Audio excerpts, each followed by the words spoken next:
So guys आपण derivative बघतोय. तर डेरिव्हेटिव्ह हा जो काही टॉपिक आहे आपला, त्या डेरिव्हेटिव्ह मध्ये काहीच नाही 24 फॉर्म्युलेज येतात. 23 ते 24 फॉर्म्युलेज हे चांगल्या प्रकारे करायचे. ते 23 ते 24 फॉर्म्युले पाठ केले. 24 फॉर्म्युले ती बंपर ऑफर आहे. 24 संग 24 फ्री.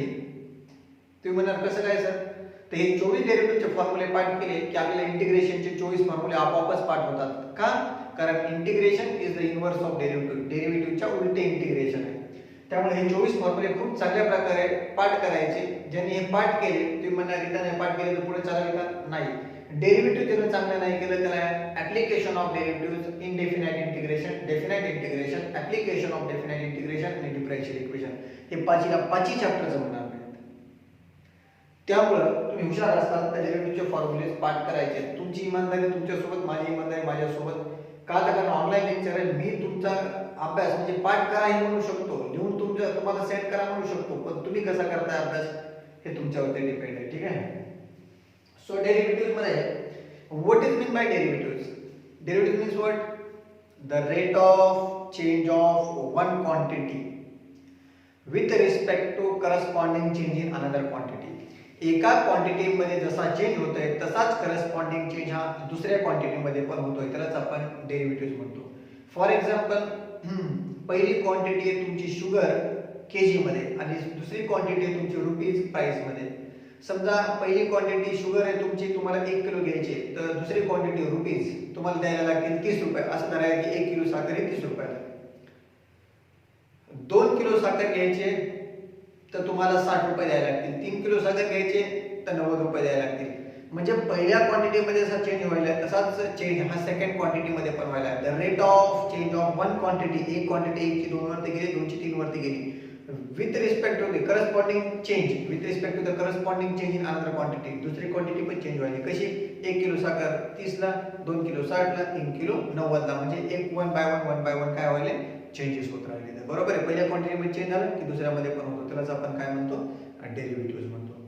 डेरिव्हेटिव्हचा मेनली यूज कुठं आहे? तर जे सायंटिस्ट आहेत, आपले इस्रो असो, नासा असो, जे त्या ठिकाणी जे टेक्निकल इश्यूज आहेत किंवा जे टेक्निकल काही प्रॉब्लेम्स असतील किंवा टेक्निकल सोल्युशन असेल त्यासाठी आपल्या डेरिव्हेटिव्हचा यूज केला जातो. ओके. तर डेरिव्हेटिव्ह मध्ये आपल्याला काही स्टँडर्ड फॉर्म्युलेज आहेत ते पाहिजे, पाहून घ्या. सम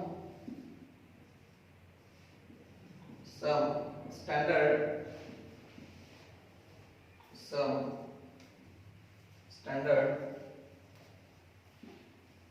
formula of derivatives.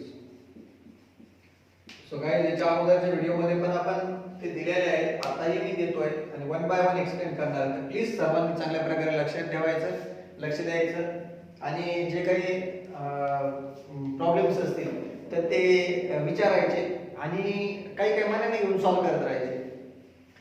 तर सम स्टँडर्ड फॉर्म्युलेज मध्ये सर्वात पहिला फॉर्म्युला आपला derivative of x is equals to 1. Derivative of x is equals to 1 म्हणजे बघा हे d बाय dx आहे ना, त्याला म्हणायचं derivative. Derivative of x is equals to 1. किंवा हे x आहे, हे x ला डिफरन्शिएट केलेले कशाने? x न. तर x ला x ने डिफरन्शिएट केलं तर डेरिव्हेटिव्ह काय मिळतो? 1. सो इथं असं म्हणू शकता तुम्ही derivative of x with respect to x is equals to 1. किंवा डायरेक्ट म्हणा तुम्ही डेरिव्हेटिव्ह ऑफ x चा काय मिळतो? 1. हा फॉर्म्युला कुठे यूज करायचा? ज्या फंक्शनने त्याच फंक्शनला डिफरन्शिएट केलं, ज्या फंक्शनने त्याच फंक्शनला डिफरन्शिएट केलं तर डेरिव्हेटिव्ह 1 येणार. म्हणजे मी x ला कशाने डिफरन्शिएट केले? x ना, तर डेरिव्हेटिव्ह किती मिळाला? 1. So derivative of x is equals to 1. For example, derivative of y, derivative of y with respect to y किती मिळणार? 1. का? तर कारण y ने y ला डिफरन्शिएट केले. आणि derivative of theta with respect to theta किती मिळणार गाइस? 1 मिळणार. का मिळणार? का? तर कारण ज्या फंक्शनने त्याच फंक्शनला आपण डिफरन्शिएट केलं तर डेरिव्हेटिव्ह किती मिळतो आपल्याला? 1 मिळतो. ओके, लक्षात आलं तुम्हाला? किंवा मी दिलं d बाय dq म्हणजे q ला q ने डिफरन्शिएट केला तर डेरिव्हेटिव्ह किती मिळणार? 1. Derivative of theta with respect to x. तर आता मला सांगा x चा डेरिव्हेटिव्ह आहे पण विथ रिस्पेक्ट टू कशाने केलेले आहे? थिटाने केलेलं आहे म्हणजे x चा डेरिव्हेटिव्ह 1 येणार का? नाही. का? कारण x ने x ला डिफरन्शिएट केलेलं नाही. x ला थिटाने डिफरन्शिएट केलंय तर मग याचा डेरिव्हेटिव्ह मिळतो dx बाय डी थिटा. समजलं? ओके. सो पहिला फॉर्म्युला डेरिव्हेटिव्ह ऑफ त्याला म्हणायचं derivative of x is equals to 1. Derivative of x is equals to 1. Okay. मग नेक्स्ट लक्ष द्या. दूसरा formula derivative of y with respect to x. तर मला सांगा y ला जर मी x ने डिफरन्शिएट केलं तर डेरिव्हेटिव्ह काय मिळणार dy बाय dx. कसं वाचायचं याला derivative of x is equals to 1. Derivative of y is equals to dy by dx. Derivative of y is equals to dy by dx. Derivative of kx is equals to k. थोडं लक्ष द्या. आता या पहिला formula तुम्हाला लक्षात आला x ने x ला डिफरन्शिएट केलं तर डेरिव्हेटिव्ह 1 मिळतो. y ला x ने डिफरन्शिएट केलं तर dy बाय dx मिळाला. तसंच आता y ला जर मी थीटाने डिफरन्शिएट केलं, y ला कशाने डिफरन्शिएट केलं थीटाने, तर जर मी y ला थीटाने डिफरन्शिएट केलं त्याचा डेरिव्हेटिव्ह मिळतो dy by d theta.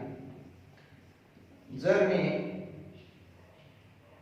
थीटाने differentiate केलं x ला त्याचा डेरिव्हेटिव्ह मिळणार dx बाय d. जर मी डिफरन्शिएट करतोय q ला विथ रिस्पेक्ट टू x ना ते तर मिळणार dq बाय dx. ओके. हे नका घेऊ तुम्ही, हे लक्षात नाही येणार तुम्हाला. डेरिव्हेटिव्ह ऑफ y चा काय मिळणार आपल्याला dy by d theta with respect to theta समजा x आणि x बाय d थीटा. जर समजा तुम्ही y ला डिफरन्शिएट केलं t ना त्याचा डेरिव्हेटिव्ह मिळणार dy by dt. That's all. Okay guys. समजलं?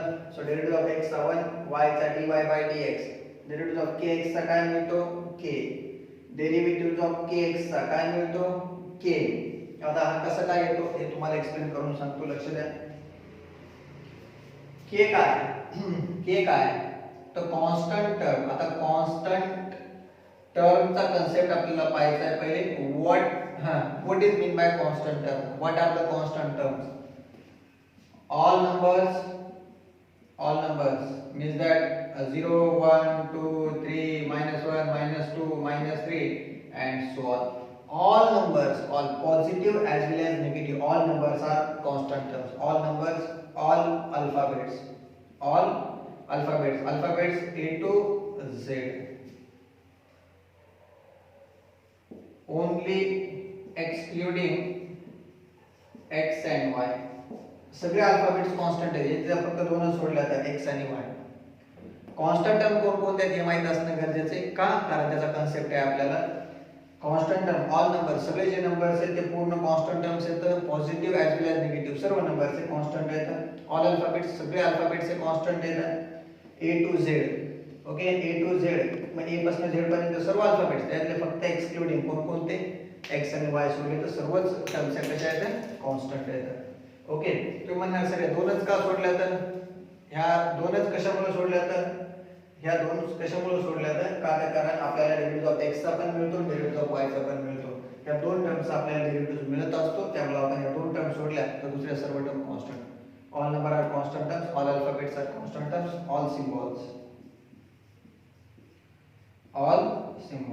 Okay guys. All symbols alpha beta gamma theta pi g E etc. म्हणजे जे काय आपल्याकडे सिम्बॉल्स आहेत ना ते सर्व सिम्बॉल पण कॉन्स्टंट आहेत. All number, all alphabets, all symbol. Only excluding x and y because that derivative of x is 1 and derivative of y is dy by dx. That's why we have to take only two terms x and y. Other overall terms are constant. Okay. मग इथे note आहे. आता लक्षात ठेवा काय note सांगते आपल्याला. All number constant terms, all alphabets constant terms, all symbol constant terms. एक नोट आहे. काय नोट आहे? तर नोट काय सांगते आपल्याला लक्षात ठेवा काय म्हणतो ते. Derivatives of any constant term, derivatives of any constant term is always equals to 0. Derivative of any constant term is always equals to 0.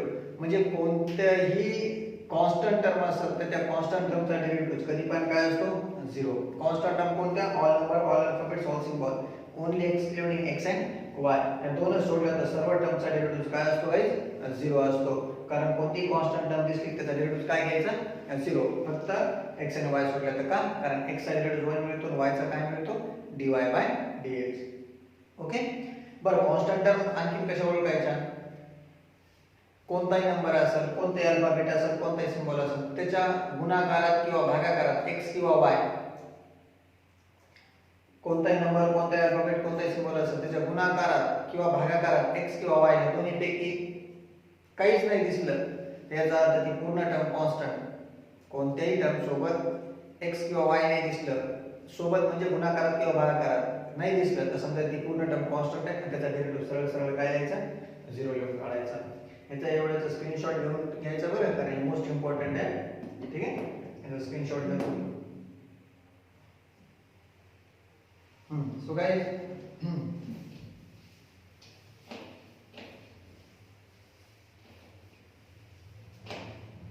लक्ष द्या. डेरिव्हेटिव्ह ऑफ x चा काय मिळतो? 1. y चा काय मिळतो? dy/dx. kx चा काय मिळतो? k. म्हणजे आता मला सांगा k कॉन्स्टंट आहे का? आहे.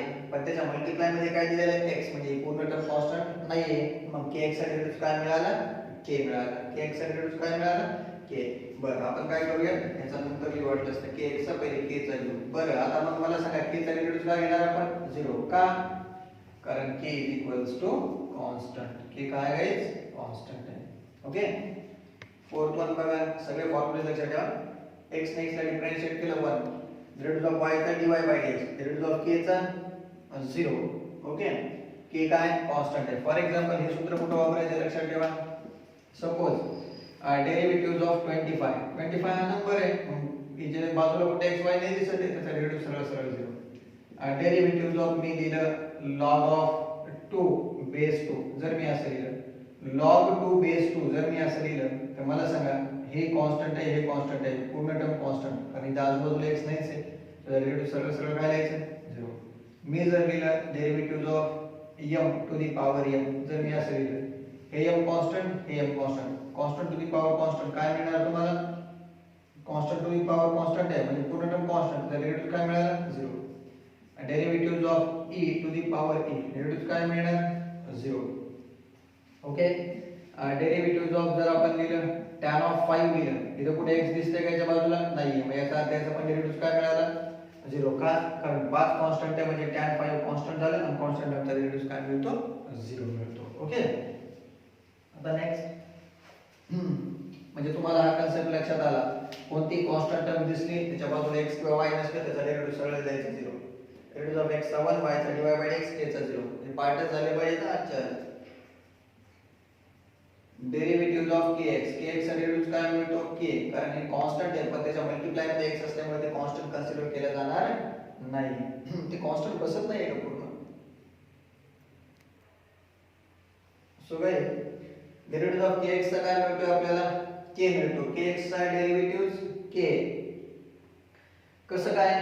तर for example derivative of kx चा काय मिळतो? k मिळतो. ते लक्षात ठेवायचं. x च्या किंवा y च्या मल्टिप्लाय मध्ये किंवा डिवाइड मध्ये x किंवा y या दोन्ही पैकी कोणाच्या मल्टिप्लाय मध्ये किंवा डिवाइड मध्ये कॉन्स्टंट टर्म असली की कॉन्स्टंट टर्म हे डेरिव्हेटिव्हच्या बाहेर काढून घ्यायची. जी इथे k कॉन्स्टंट टर्म बाहेर काढून घेतली, डेरिव्हेटिव्ह फक्त x च्या टर्मचा फाइंड आउट करायचा. सो k जसं तसं डेरिव्हेटिव्ह ऑफ x चा काय मिळतो? 1. म्हणजे k * 1 काय मिळते? k. त्यामुळे डेरिव्हेटिव्ह ऑफ kx चा काय लिहितो आपण? k लिहितो डायरेक्टली. ओके. आता फॉर एक्झाम्पल परत एखादं एक्झाम्पल द्यायचं. तर डेरिव्हेटिव्ह ऑफ 10x, kx चा k तसा 10x चा 10. डेरिव्हेटिव्ह ऑफ 100x चा काय मिळणार? 100 मिळणार. डेरिव्हेटिव्ह ऑफ mx चा काय मिळणार आपल्याला? तर m मिळणार. Okay. Derivative of m to the power m किंवा e to the power e into x, तर x मल्टिप्लाय मध्ये e to the power e constant आहे, त्याचा डेरिव्हेटिव्ह काय मिळणार? e to the power e. तर पहिला फॉर्म्युला लक्षात आला. डेरिव्हेटिव्ह ऑफ x चा 1, डेरिव्हेटिव्ह ऑफ y चा dy/dx, k चा 0, kx चा k. हे फॉर्म्युले मुद्दामून एक्सप्लेन करून सांगतोय, लक्षात आले पाहिजे. kx चा k येतो, तसा 10x चा k, 100x 100 mx चा m e to the power e into x चा e to the power e. Fifth one इथपर्यंत येते की बरोबर? इथं derivative of x to the power n, x to the power n चा derivative मिळतो n, पॉवरला पुढे घ्यायचं आणि पॉवर मधून एक मायनस करायचं. x to the power n चा derivative n into x to the power n minus 1. Derivative of x to the power n is equals to n into x to the power n minus 1. हे सूत्र कुठं वापरायचं? हे most important आहे formula. Derivative of x to the power n into x to the power n minus 1. हे formula कुठे use करायचा? x आहे, हा x आहे आणि x चा जो पॉवर आहे तर तो दिलेला आहे n, तर x चा जो पॉवर आहे n is the constant. Okay, मग जर x चा जर पॉवर कोणती कॉन्स्टंट टर्म असेल, any number, any alphabet, any symbol, x to the power any constant term, any number, any alphabet, any symbol, that time we have to use the derivatives of x to the power n into x to the power n minus 1. For example, derivatives of x to the power 6, n into means what? 6 into x to the power 6 minus 1, 6 into x to the power 5. Okay, and derivatives of 5 into x cube जर असं लिहिलं आपण, ते 5 काय constant, त्याला पहिले काय करायचं, बाहेर काढून घ्यायचं आणि डेरिव्हेटिव्ह ऑफ कशाचा घ्यायचा guys, x to the power 3 चा. सो 5 जसं तसं x to the power n into means what 3 into x to the power n minus 1, 3 मधनं 1 गेला 2, 5 3 15, 15x चा वर्ग. ओके, घाबरायचं नाही, काही नाही. x चा पॉवर कॉन्स्टंट टर्म दिसली की तो फॉर्म्युला यूज करायचा. x चा पॉवर म्हणतोय, x चा पॉवर कांस्टेंट टर्म असली की derivative of x to the power e is the constant, x to the power n into means that e into x to the power e minus 1, कारण ते पॉवरला constant आहे. आणि derivative of आपण लिहिलं 3/2 into x to the power 3/2 असं जर मी लिहिलं तर मग मला सांगा बरं आपल्याकडे काय फॉर्म्युला. बरं 3/2 कांस्टेंट टर्म आहे, तर आपण पहिले बाहेर काढून घेतलं आणि डेरिव्हेटिव्ह काढायचं आपल्याला x टू द पॉवर कशाचा, 3/2 चा. हे 3/2 जसं तसं इथं कोणतं सूत्र वापरायचं, x to the power n म्हणजे तुमचं 3/2, n into म्हणजे 3/2 into x to the power 3/2 minus 1. 3/2 as it is ठेवलं पहिलं, x to the power n into x to the power n minus 1. 3 3 9, 2 2 4 into x to the power 3 1 3, एक cross multiplication केलं तिथे answer मिळते 1/2. So 9/4 into x to the power 1/2. लक्षात आला formula, घाबरायचं नाही, काही नाही. x चा पॉवर कांस्टेंट टर्म असली तर x to the power n चा formula n into x to the power n minus 1. Derivative of x चा 1, y चा dy/dx, k चा 0 कांस्टेंट टर्म आहे. डेरिव्हेटिव्ह ऑफ kx चा k, x to the power n चा n into x to the power n minus 1. आणखी जर एखादं example घ्यायचे, derivative of x to the power -6 जर असं असेल तर -6 is your n, x to the power n into -6 into x to the power n minus 1, -6 into x to the power -7. Okay, n into x to the power n minus 1, n म्हणजे -6 आहे, -1, -6 -1 -7.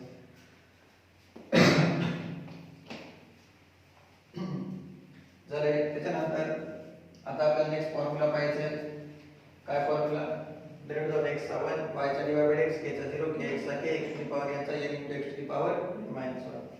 6 नंबरचा formula आपला derivative of e to the power x, e to the power x चा e to the power x जशाचा तसा चिपकून द्यायचा, काही वेगळं नाही करायचं. Derivative of e to the power x चा e to the power x, derivative of a to the power x चा काय मिळतो, a to the power x into log a. आता हा फॉर्म्युला लक्षात ठेवायचा आहे तुम्हाला. हे बघा 1 2 3 4 5 हे एक 6 आणि याच्या नंतरचा एक आहे तो 7. हे फक्त कुठे यूज करायचे माहित पाहिजे, दुसरे जसे तसेच वापरायचे, जसे तसे चिपवायचे. Okay, derivative of a to the power x चा a to the power x, derivative of a to the power x चा काय मिळणार आपल्याला a to the power x into log a. हा फॉर्म्युला यूज कुठं करायचा आपल्याला पाठ होईल, पण यूज कुठं करायचं हे लय महत्त्वाचं आहे. a काय कॉन्स्टंट आहे, त्याच्या डोक्यावरती काय x आहे. a हे कॉन्स्टंट आहे, त्याच्या डोक्यावरती काय x आहे, a to the power x. कोणती कॉन्स्टंट टर्म दिसली आणि त्याच्या डोक्यावरती काय असेल x असेल तर a to the power x into log a हे सूत्र वापरायचं. a to the power x into log a म्हणजे कोणती कॉन्स्टंट टर्म दिसली आणि त्याच्या डोक्यावरती x दिसलं. x च्या डोक्यावरती कॉन्स्टंट टर्म असली तर x to the power a चा फॉर्म्युला, आणि तो कॉन्स्टंट टर्मच्या डोक्यावरती x आहे तर a to the power x into log a. For example तो व्हिडिओ अपलोड केलाय का,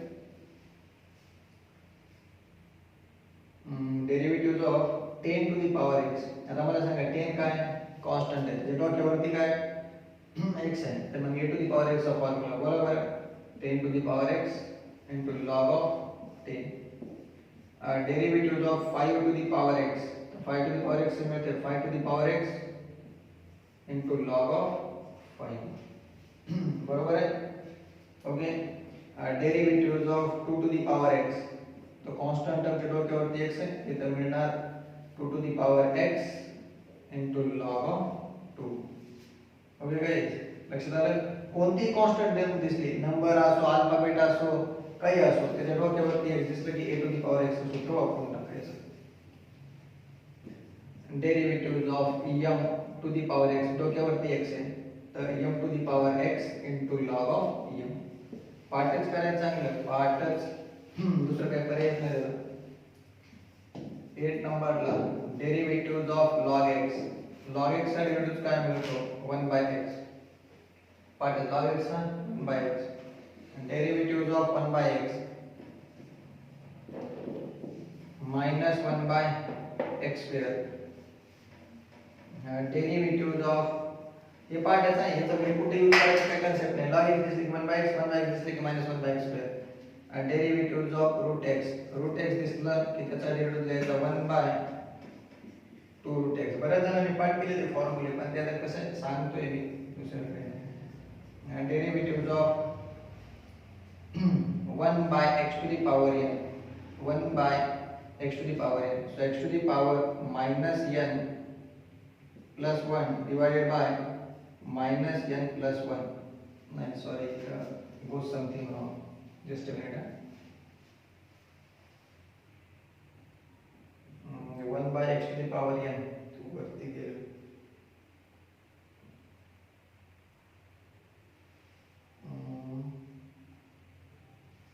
ये ते minus n upon x to the power n plus 1 बरोबर. Derivative of 1 by x to the power n चा minus n divided by x to the power n plus 1. x to the power n चा formula आहे, पण 1 by x to the power n चा आहे का आपल्याकडे 1 x to the power n चा n into x to the power n minus 1 आहे, पण याचा नव्हता ना म्हणून आपण तयार केला 1 by x to the power n. म्हणजे x to the power n divided मध्ये असताना काय वापरायचं तर minus n divided by x to the power n plus 1. For example कसं बघा, derivative of 1 by x to the power 3, 1 by x to the power n is that 3, so minus n divided by x to the power n plus 1 म्हणजे 3 plus 1 4. minus n divided by x to the power n plus 1 म्हणजे 3 plus 1 4 मिळालं. Derivative of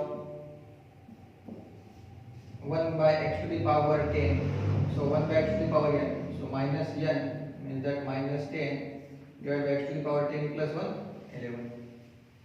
समजलं? Okay guys, ठीक आहे. या पद्धतीने आपल्याला काय करायचं त्याला सॉल्व करायचं. 1 by x to the power n minus n divided by x to the power n plus 1. पहिल्या नंबरचा फॉर्म्युला पहा, derivative of log x बेसला a, याला वाचायचं कसं, derivative of log x base a 1 by x into log a. Derivative of log x base a 1 by x into log a.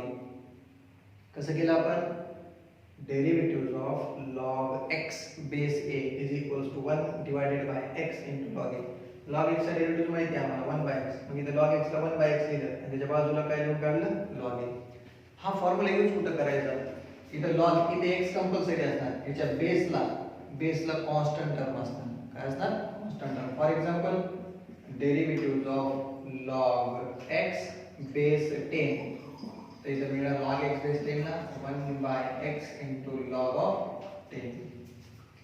Derivative of log x base alpha constant term आहे 1 by x into log of alpha. समजलं? Derivative log x base a 1 by x into log a. आता trigonometric आणि inverse trigonometric फंक्शनचे फॉर्म्युले लगेच पाहूयात आपण. तर याचा स्क्रीनशॉट काढून घ्या तुम्ही पहिले. प्रत्येक फॉर्म्युला एक्सप्लेन केला परत एकदा सांगतो. Derivative of x1, derivative of y dy by dx, k0 kxk x to the power n into x to the power n minus 1, derivative of a to the power x, derivative of a to the power x, a to the power x into log a. Log x derivative 1 by x. 1 by x derivative minus 1 by x square. Derivative of root x 1 by 2 root x. Derivative of 1 by x to the power n minus n by x to the power n minus 1. n plus 1. Okay. Then derivative of log x base a 1 by x into log a. हे 12 फॉर्म्युले आहेत, त्याचा screenshot काढून घ्या. आता trigonometric आणि inverse trigonometric फॉर्म्युले आपल्याला पाहिजे, थोडं लक्ष द्यायचं व्यवस्थित. ठीक आहे, या स्क्रीनशॉट घ्या. सो आता गाइस ट्रिग्नोमेट्रिक आणि इन्व्हर्स ट्रिग्नोमेट्रिक फॉर्म्युलेज पहा. आता कसं काय करायचं आपल्याला? ट्रिग्नोमेट्री मध्ये डेरिव्हेटिव्ह ऑफ sin x चा डेरिव्हेटिव्ह cos x. हे फॉर्म्युले कुठे काय अप्लाय करायचं हा कन्सेप्टच नाही बघा. स्ट्रेट फॉरवर्ड चालायचं. कसं straight forward? Derivative of sin x दिसलं की cos x लिहून टाकायचा. डोकं नाही लावत बसायचं जास्त. आणि डेरिव्हेटिव्ह ऑफ cos x चा डेरिव्हेटिव्ह मिळतो मायनस sin x. ज्या डेरिव्हेटिव्हची सुरुवात c न होते त्याचा डेरिव्हेटिव्ह मायनस मध्ये लिहायचा. sin x चा cos x चा मायनस sin x, c ने सुरुवात झालेली. डेरिव्हेटिव्ह ऑफ tan x चा डेरिव्हेटिव्ह काय मिळतो? sec square x. जिथं tan तिथं sec, जिथं sec तिथं tan x चा डेरिव्हेटिव्ह काय मिळतो? sec square x. असे दोन्ही ट्रिग्नोमेट्रिक रेशोज आहेत ज्याचा डेरिव्हेटिव्ह स्क्वेअर मध्ये येतो, tan आणि cot. दुसरं कोणाचाच स्क्वेअर मध्ये येत नाही. सो sin x चा डेरिव्हेटिव्ह cos x चा minus sin x, tan x चा sec square x. Derivative of cot x चा काय मिळतो? तर c ने सुरुवात झाली मायनस cosec square x. आणि डेरिव्हेटिव्ह ऑफ sec x मी सांगितल्याप्रमाणे sec जिथं sec तिथं tan. sec x चा derivative sec x tan x. tan चा derivative sec square x, cot चा मायनस cosec square x. जिथं tan तिथं cot, जिथं tan तिथं sec, जिथं sec तिथं tan, जिथं cot तिथं cosec, जिथं cosec तिथं cot. 18 नंबरला डेरिव्हेटिव्ह ऑफ cosec x चा काय मिळणार? c ने सुरुवात झाली minus cosec x into cot x. Sequence लक्षात ठेवायची म्हणजे समजायला सोपं जातं. sin x चा डेरिव्हेटिव्ह cos x चा minus sin x, tan x चा sec square x, cot x चा minus cosec square x, derivative of sec x चा sec x into tan x, derivative of cosec x चा minus cosec x into cot x. आता inverse trigonometric मध्ये तर असं फंडा आहे ना, 3 फॉर्म्युले पाठ करायचे, 3 फ्री येतात. Derivative of sin inverse x. sin inverse x चा डेरिव्हेटिव्ह काय मिळणार? 1 डिवाइडेड बाय, लिहून पाठ करायचं आहे. Derivative of sin inverse x 1 divided by root of 1 minus x square. म्हणजे रूट मध्ये पहिले 1 मग minus x square. Derivative of sin inverse x 1 divided by root of 1 minus x square. Derivative of cos inverse x c ने सुरुवात झाली. याचा जो derivative आहे का तो तशा तसे ते चिपकायचा, फक्त c ने सुरुवात झाली म्हणून minus 1 by root of 1 minus x square. Derivative of tan inverse x 1 by 1 plus x square. Sin inverse x 1 by root of 1 minus x square. Cos inverse x minus 1 by root of 1 minus x square.